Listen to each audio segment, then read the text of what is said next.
A plant bakery in Makariv was bombed by the Russians. 13 people died. Our soldiers took out 2 Russian airplanes in Kyiv. Thousands of people in occupied territories don't have access to mobile network, electricity, water or heating. A Kyiv citizen shot an enemy drone with a bottle of pickled tomatoes. The occupants have slowed down their advance. They are demoralized and frequently resort to marauding. This is UA, the day that we survived. Ukrainian journalists have come together to create it with the real people who record themselves and send us their stories. As of the 7th of March, the third round of negotiations is over. Advisor to the head of the president's office, Mikhailo Podolyak, reports that some positive results concerning humanitarian corridors were achieved, but the situation remains dire. Humanitarian corridors remain to be an issue. Russian troops continue to shell Mariupol near the Azov Sea, not allowing people to evacuate. Because of the Russian blockade, a 6-year-old girl has died of dehydration, the City Council of Mariupol reports. The situation with Kyiv suburbs is difficult as well. People are in constant danger since the start of the war.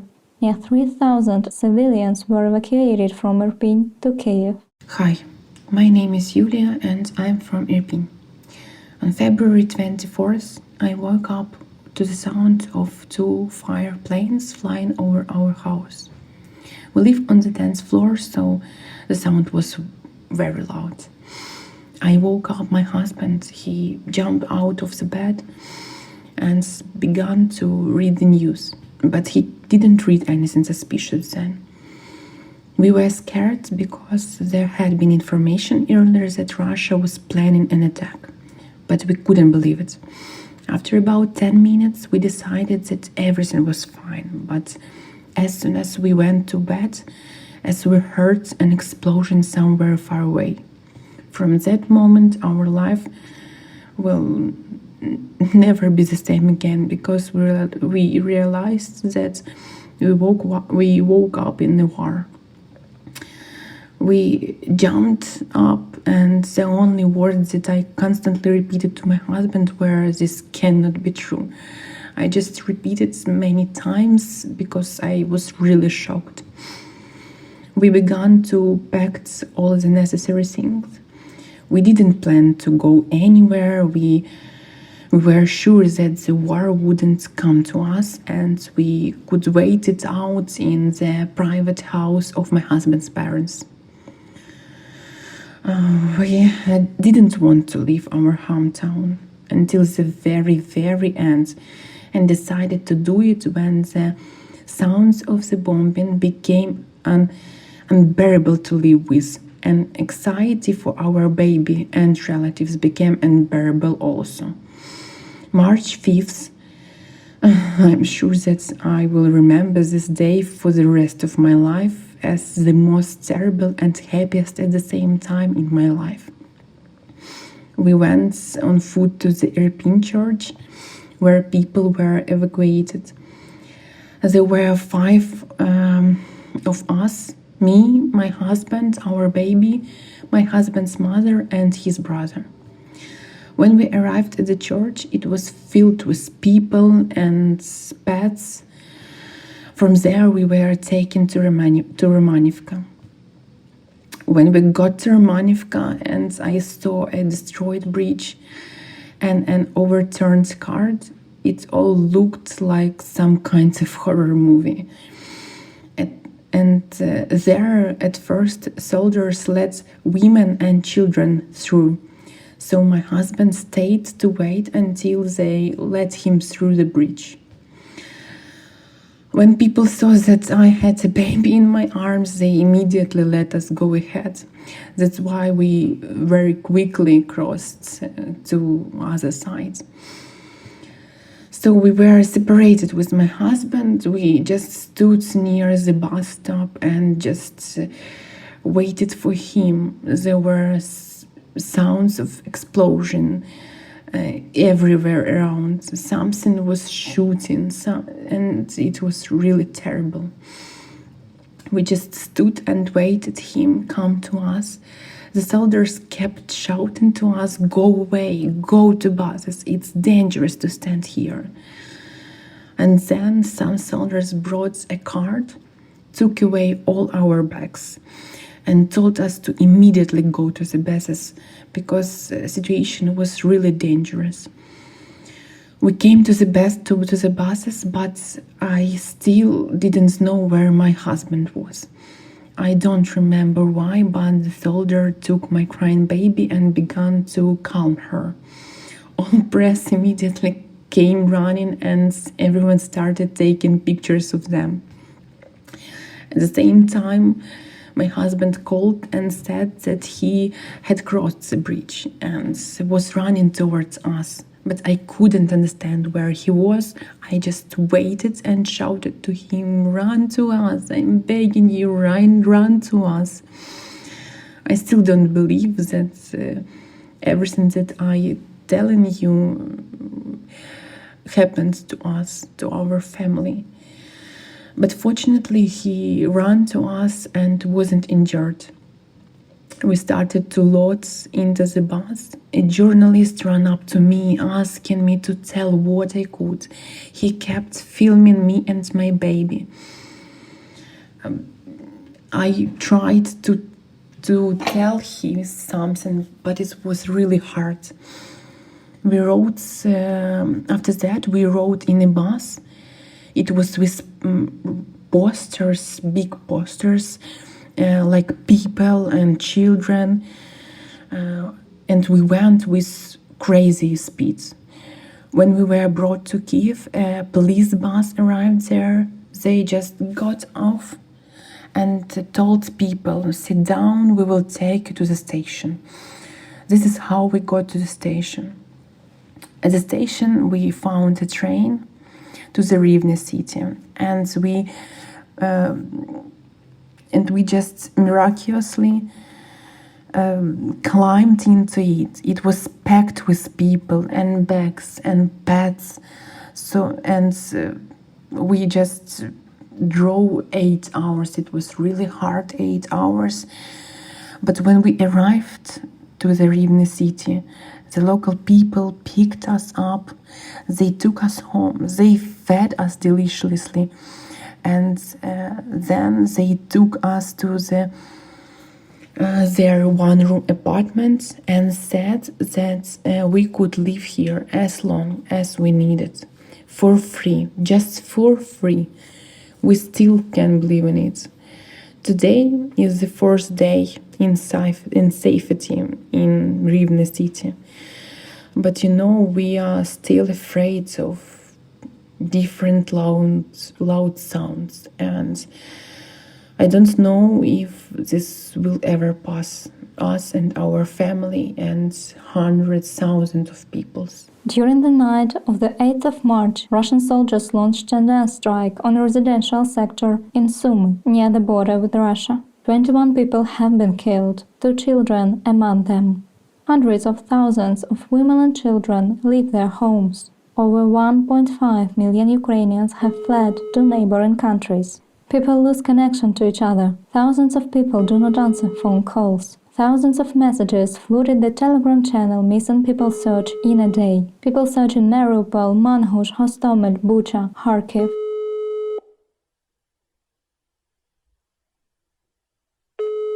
Here are a couple of short messages.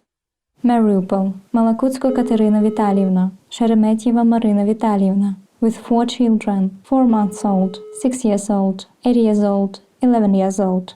33rd District, last contact 2nd of March. Borsel, Shitova Larisa Andreevna, born in 1948. Shitov Valery Dmitrovich, born in 1947. They live in Kurortna Street, Warsaw. Last contact 28th of February. Yelizaveta Doroshenko, born in 1997. She was staying in Hostomel in the basement of a house on Landovich Street with her mother. In the evening of the 2nd of March, she sent a text saying they had been captured. In the morning on the 4th of March, she texted that she is alive. There had been no further contact. Hundreds of messages like this every hour. Everything the Russian troops are doing in the small towns in Kyiv Oblast is to advance towards the capital. Mikita tells us about his life in Kyiv. We heard him in the previous episodes. 7th of March 2022.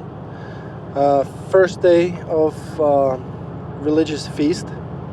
Kyiv itself is more or less secure.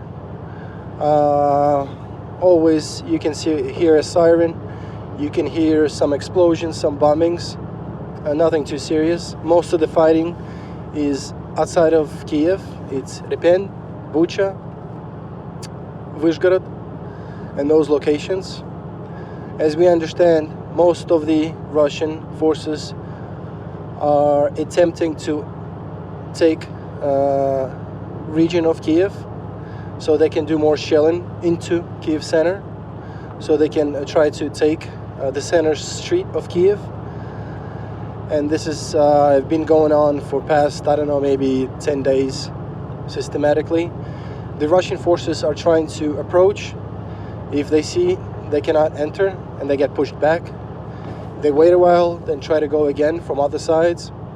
But it seems completely unsuccessful for these few days. They're rolling back, but always trying to enter from different sides. In the night, they go back into the same locations that they try to enter, and then with small forces to see what's the situation, then go out, and if they see any forces, they try to go back in, if it's not too serious.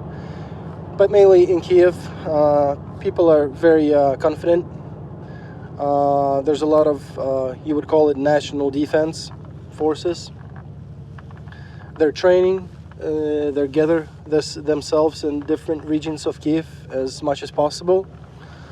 This way they could take on some sort of street offensive if things happen, to hold it as much as possible, because there are a lot of diversion groups, like terroristic diversions. They try to enter Kyiv and do some chaos. But most of those groups are eliminated now. You can see the cars are shut down in Kyiv. They still are on the streets of those groups. You also see some of the people still trying to leave Kyiv, even with children, elderly people, just walking around towards the rail station, trying to get a way out to basically to any place they could find shelter and more safety. Other than that, most of the people are volunteering as much as they can, bringing food, gathering supplies from other regions as well.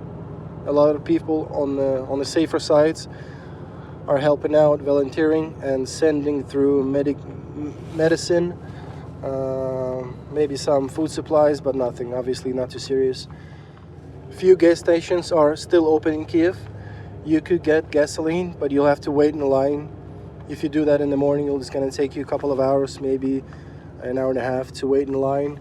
Later in the day, you'll spend like 20-30 minutes and you'll be good to go. Everyone in Kyiv feels confident, the people that are left. But yeah, mainly everyone's afraid of bombings, not even shelling from the Russian forces surrounding Kyiv. This we understand can be, but a lot of people are worried that we're gonna get really seriously bombed like Kharkiv and other cities, which will basically cause a lot of civilian casualties. Veronica didn't leave the city. She tells us about Kyiv. The first day, 24th of February, when the war has begun, I didn't realize really it in the morning. I was planning to go to work, but I got a message from my friend and she said that the war has begun and she is going to Vinnytsia. I stayed at home that day and till today I stay here, and I'm planning to stay here as well later. Some friends of mine have left Kyiv on the first morning of the war, and actually that friend who told me that the war has begun, but they were going away from Kyiv at 6 o'clock. But when I woke up, it was already too late. I heard that there were huge traffic jams outside the Kyiv, and me and my parents decided to stay in our flat. Luckily, I attended a lecture on surviving in military conflicts in the war while you are staying in the city, and I knew that we had to store water, food, and prepare a backpack with documents, medicine, and some essentials that we need. That day, the first day of the war, I didn't hear any shootings and explosions in Kyiv, in the region of Kyiv where I am, but my friends, other friends, they've heard. And I heard sirens and explosions at night the same day, the first day, and since then I hear sirens and explosions throughout the day, each, I think, 3 to 4 hours. But sometimes I hear sirens without shootings, or also we in Kyiv have special programs. Special program. It also often is used for traffic to monitor where the buses are. But now this program sends us notifications about the sirens that we have to go to shelter.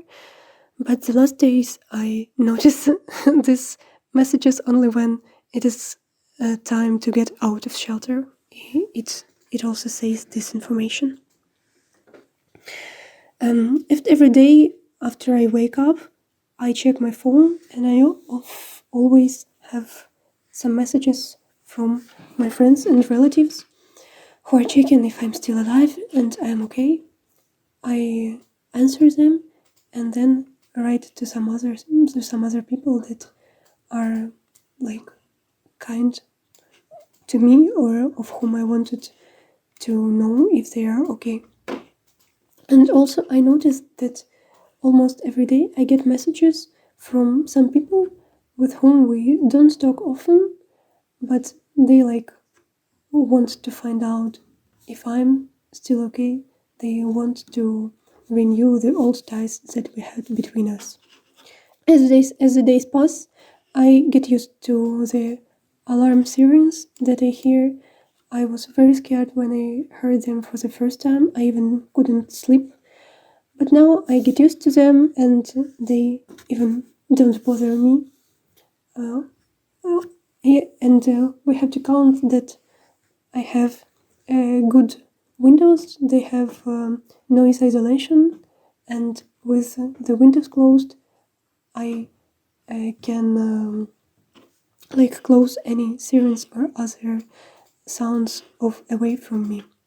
I want to say that this war is really a crime against humanity, and even though I don't check the news so often as I used to do it in the first days of this war, but still I see that there are many destruction in Ukraine, many troops, Russian soldiers and even Ukrainian soldiers are dead or injured, and many civilians are dead and injured too, even children. And sometimes we get notifications from authorities that we have to go to the shelters because some of the regions of Kyiv or Ukraine are against of the bombs right now. And I really, really hope that this war and this whole military situation will end soon. We will be able to rebuild our Ukraine. I hope that it won't have too much time because every Ukrainian wants to live their own usual life again. I want to thank to Ukrainian army, Ukrainian politicians, authorities, president, and Ukrainian volunteers, Ukrainian civil forces, and also to the international help. It really helps when we don't have food supplies, that we get these supplies from abroad. The same thing with shooting guns, bombs, etc. We get all of this from our international friends from other countries, and I think this is a very huge help. And so this war will end soon, and I think that our country will survive, and we will rebuild it again, and it will become even better. The International Court of Justice has started a hearing on Ukraine's lawsuit to stop the invasion of Russian troops into Ukraine. Representatives of Moscow did not attend the meeting. The war has been going on for 13 days. The democratic world is joining sanctions against the 21st century aggressor and supports independent Ukraine. The United States of America is seizing all oil imports from Russia, Joe Biden states. He also encouraged the Congress to adopt a $12 billion aid package to Ukraine. Russia has become a subject of over 5,530 worldwide sanctions, thus becoming the world's most sanctioned country, Bloomberg reports while referring to Gastelum, a global database concerning tracking sanctions. Alas, global sanctions do not stop the war. At the same time, Bloomberg reports that Russia, like Venezuela, may face a default in April. Every day we try to find something to give us hope. Our athletes bring us good news. Ukraine has won 9 medals during the 4th day of Paralympics 2022, 2 golden, 4 silver and 3 bronze. Russian athletes were not allowed to compete. Are we happy about that? No, as it didn't stop at least one rocket targeted at Ukraine. However, it's fair, as the whole world is trying to stop the vicious aggressor. Our listeners messaged us about the fact that some people believe in neo-Nazis in Ukraine. This is a known fake started by Russian propaganda, which we will discuss in detail in the next episode. Meanwhile, the Command of the Joint Forces of the Armed Forces of Ukraine has congratulated women on the 8th of March, International Women's Rights Day and International Peace Day. In the north of Ukraine, in Chernihiv, the city which suffered from shellings tremendously and is still shelled, people stand in queues to get flowers for their beloved ones. As of February 2021, 57,000 women serve in the armed forces of Ukraine. It is 22% of the entire personnel. Tankers, drone operators, company and platoon commanders, and this list is not exhaustive. Nowadays, Ukrainian women and girls are heroically fighting as doctors, volunteers, journalists, protesters, mothers as well. Russian occupants, we do not need your protection. Ukraine is standing strong and will not falter. We will definitely protect our children and our land from the invaders.